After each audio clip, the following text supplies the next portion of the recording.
Hi, my name's Abby, and I'm going to read Big Bird and the Lost Bear by Michaela Muntean.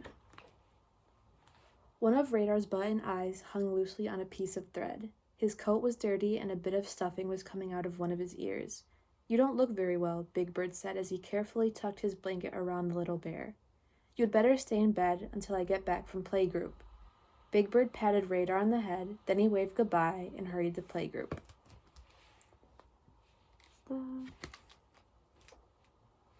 It was a busy morning. The class made sculptures out of clay. They colored pictures, played with blocks, and sang songs. It was Grover's turn for show and tell. He had brought a book about baby animals, and the teacher read it to the class. When she finished, she said, "Big Bird, next week it is your turn to bring something for show and tell." "Oh, good," said Big Bird. "I would like to bring my teddy bear, Radar." Then he remembered how Radar had looked earlier that morning. "Except he hasn't been feeling very well," said Big Bird sadly. "Maybe he will be better next week," the teacher said. "Yes," said Big Bird, "maybe he will." But for the rest of the morning he couldn't help thinking about Little Bear and waiting for him at home.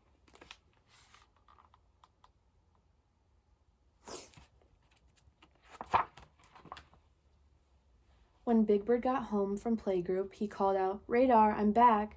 But Radar wasn't there. Big Bird looked under the blanket. "I'm sure I left him here," said Big Bird, scratching his head.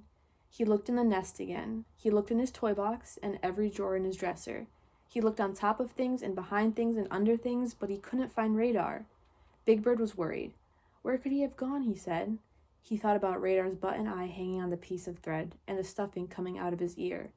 "That bear is in no shape to leave the nest. If I have to search every inch of Sesame Street, I will find him," said Big Bird.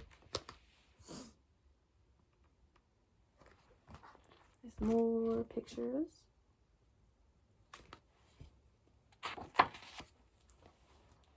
On Sesame Street, Big Bird asked everyone he met if they had seen Radar. He asked the mail carrier, the garbage collectors, and a truck driver, but every answer was the same, and that answer was no. No one had seen Radar. Big Bird did not give up. He asked Oscar, Ernie, and Bert. He asked at Hooper's store and at Louise's Fix-It shop.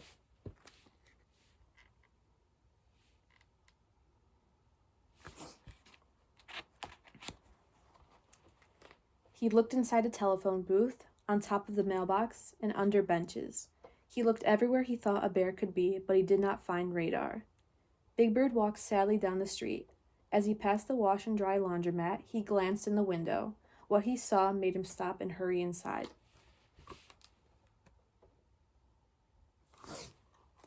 "Granny," Big Bird cried. "Big Bird," Granny cried, giving him a hug. "I thought I'd surprise you and come for a visit. Radar didn't look too well, so I fixed him up and gave him a bath. I hope you weren't worried about him." "I was," said Big Bird, "but I'm not anymore." Radar's button eye was sewn in place. His ear was mended, and he was soft and fluffy clean. "Oh, thank you, Granny." Big Bird gave Radar a big bird hug.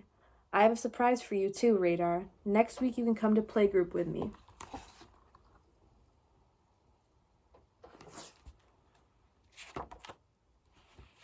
And that's it. The end. Thank you. Have a good night.